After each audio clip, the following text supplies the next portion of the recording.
what's up, everybody? True Boxing here. Thank you for coming back to get hit with the truth. So this is a second part of my three-part series called the Why Not series. And it's discussing three different fighters that continuously call out Canelo Alvarez and say that Alvarez is ducking them. Today's video is on the undefeated WBO middleweight champion of the world, Demetrius Boo Boo Andrade, as we discuss whether or not he, I debate the argument of Canelo ducking him. So, looking at this on paper right now, are looking at it across the board, across the plane. I absolutely am 100% in the corner of, I don't think Andrade has done anything to deserve a Canelo fight. People need to understand, Canelo is sitting at the top of the mountain right now. He's the pound-for-pound king, and he is the money cash cow in the sport. So you want to get a shot with Canelo, you better do something impressive. And I know what the Andrade fans are going to say. Oh, well, nobody will fight Andrade. Okay, well, let's look at that for a second. Why does nobody fight Andrade? Why does Canelo not fight Andrade? Well, is it because he's so overwhelmingly good? Or is it because he doesn't bring any money to the table? People don't understand. They just make blanket, stupid statements, and they don't understand the rule that you got to bring money to the table if you're going to take risk. As to quote the movie The Girl Next Door, the juice has to be worth the squeeze. And I'm sorry, it's not worth the squeeze with Andrade right now. Not because you'll lose, but because, say, any of those fighters, including Canelo, wins over Andrade, which they would. Canelo in particular. This guy, the style of fight he chooses to fight, even when he wins, is to stay away, peck and poke, and not wow people, and not only are you not going to make a great amount of money, but you might not look good winning either. And who wants to risk that? So that's my thing. It's not the risk of losing. Yes, is the risk of losing there? Absolutely, of course. But why take the risk of looking bad even if you win and you're not going to make a great amount of money? Why not fight a guy whose style fits yours better, that you could look good against if you beat? If you're not going to make as much money, might as well look good doing it, and nobody seems to understand that math. If Andrade looked better in his fights in terms of took more of a risk himself, went out and dominated his opponents, outside of just looking for a decision victory and everything, then people might actually pay to want to see him fight more. Hence, he becomes a bigger draw to a big name like Canelo. But see, nobody understands that math. Triple G went through the same thing. Triple G was running over everybody. Nobody wanted to fight him. Nobody with a big name, Cotto, Canelo. Those guys did not want to fight him, right? Okay. What did he do?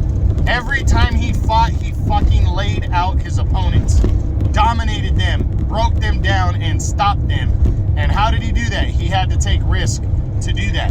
And I'm sorry, somebody argued this on Facebook the other day with me. Triple G has a strong resume. You look at the middleweights that he beat. Were they big, oh wow names? No, they weren't. Prior to fighting Danny Jacobs and Canelo. But there were good middleweights there that he ran completely over. So,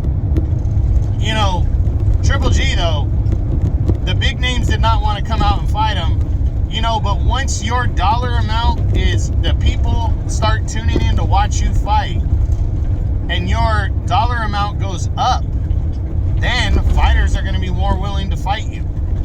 Hence, Danny Jacobs ended up fighting Triple G.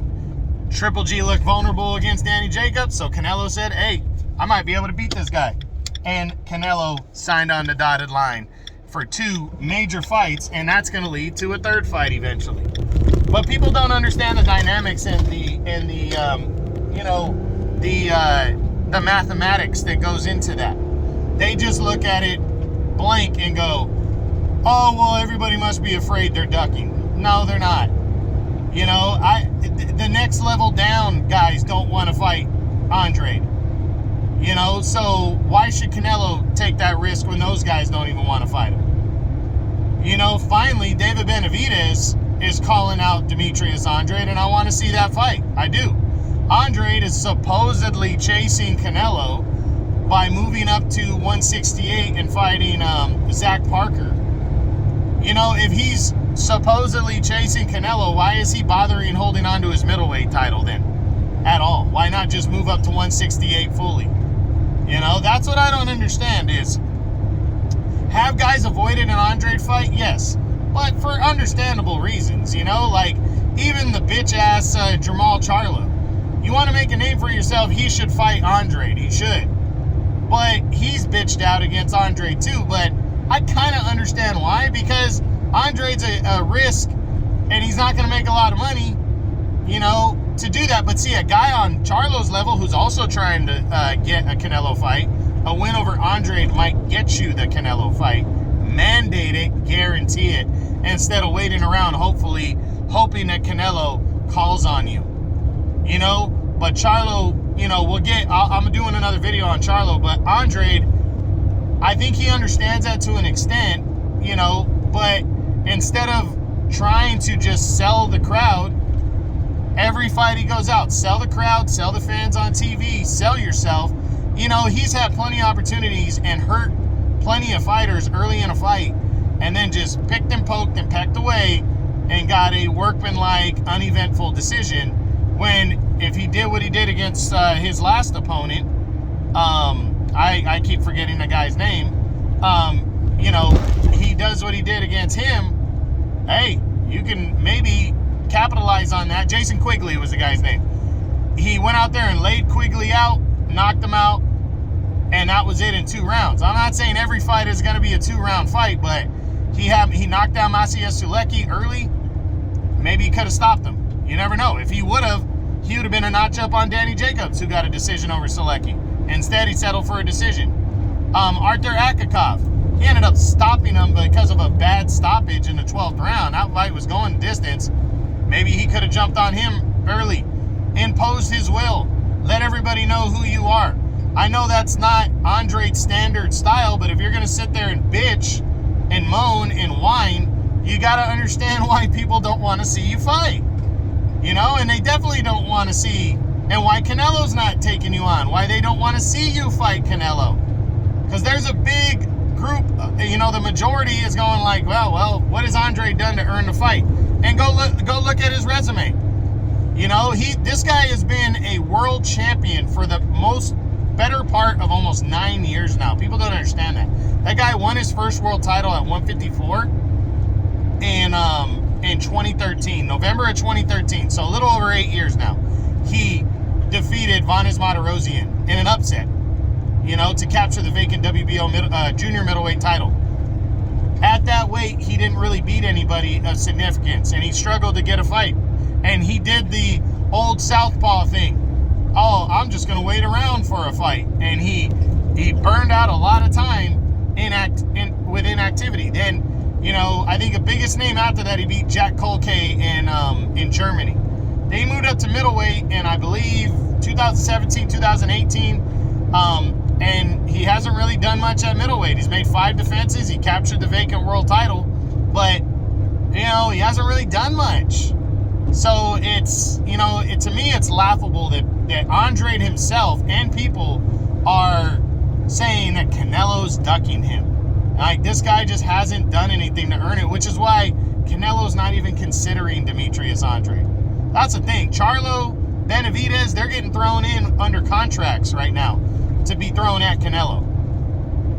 I haven't heard any kind of contract, even a combo deal, that includes Demetrius Andrade. So, Andrade, you want to sell yourself? Take David Benavidez up on his challenge and go fight him at 168. Go beat Zach Parker for the interim title.